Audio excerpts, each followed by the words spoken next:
Bíblia de Jerusalém, nova edição revista e ampliada, editora Paulus,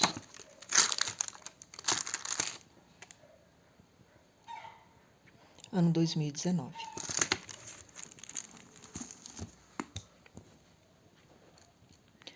Página 1141, Eclesiástico, Introdução.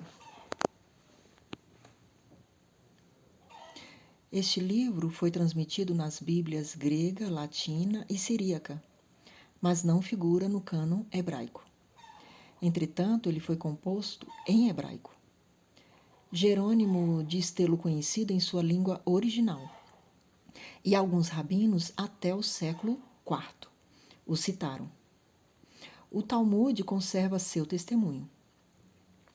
Aproximadamente 2/3 desse texto hebraico perdido há séculos foram reencontrados desde 1896, em 6 manuscritos medievais fragmentários, provenientes de uma antiga sinagoga do Cairo.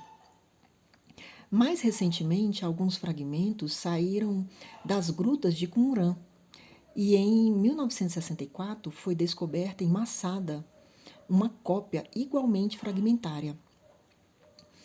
Abre parênteses, capítulo 39, versículo 27, ao capítulo 44, versículo 17, fecha parênteses. Numa escritura do início do século I a.C. As variantes de um testemunho para outro, e em relação às traduções grega, latina e siríaca, indicam que o livro muito cedo conheceu diversas recensões.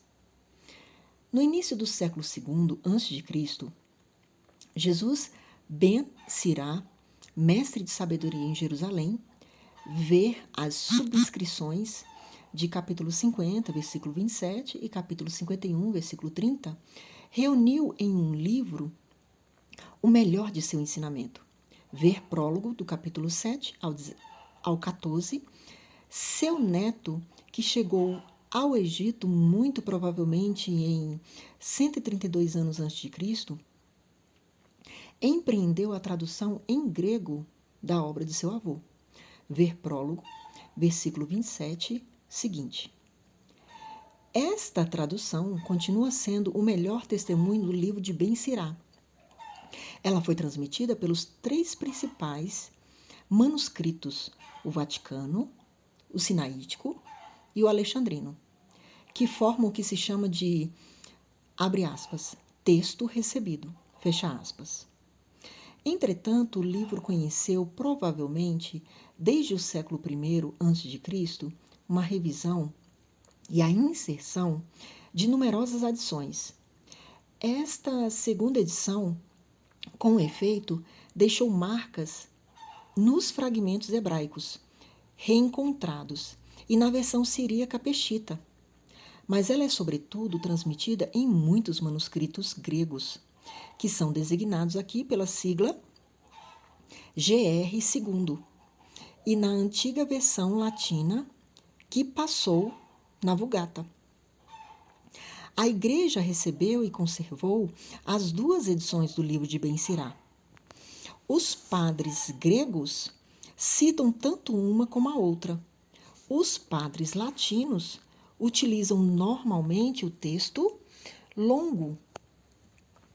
A Igreja reconhece este livro como canônico, sem precisar sua língua e sem excluir a segunda edição.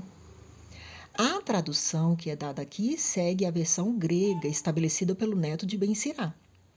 É atualmente o testemunho mais seguro do original.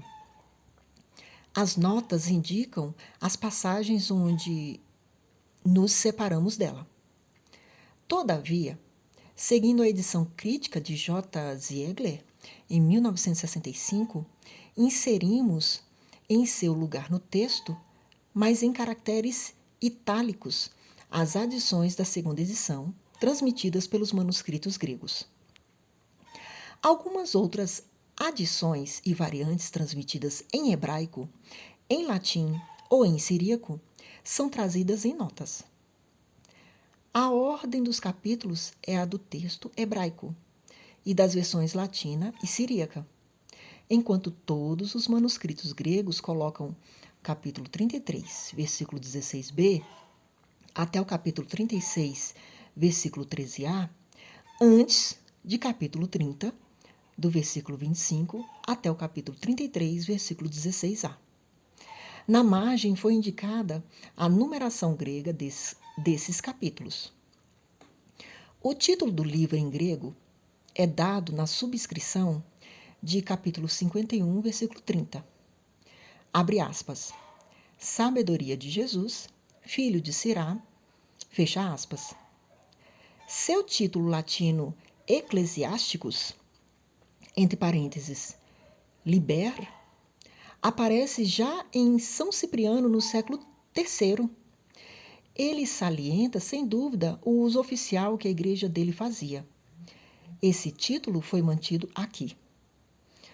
O autor se chama, em hebraico, Ben Sirá, e em grego, o Sirácida, segundo a forma grega, Siraque. Nascido provavelmente no meio do século III a.C., ele viu Jerusalém passar da dominação dos Lágidas a dos Seleucidas, em 198 anos antes de Cristo. Conheceu o sumo sacerdote Simão, o justo, entre parênteses, capítulo 50, versículo do 1 ao 20, que morreu após 200 anos antes de Cristo. Nessa época, a helenização, com a adoção de costumes estrangeiros, era favorecida por uma parte da classe dirigente. A essas novidades ameaçadoras, Ben Sirá opõe todas as forças da tradição. Ele é escriba que une o amor da sabedoria ao amor da lei, entre parênteses, capítulo 24. Para ele, a revelação bíblica é sabedoria autêntica que não deve se envergonhar diante da sabedoria da Grécia. Está cheio de fervor pelo templo e suas cerimônias cheio de respeito pelo sacerdócio herdado de Arão e de Sadoque, mas também está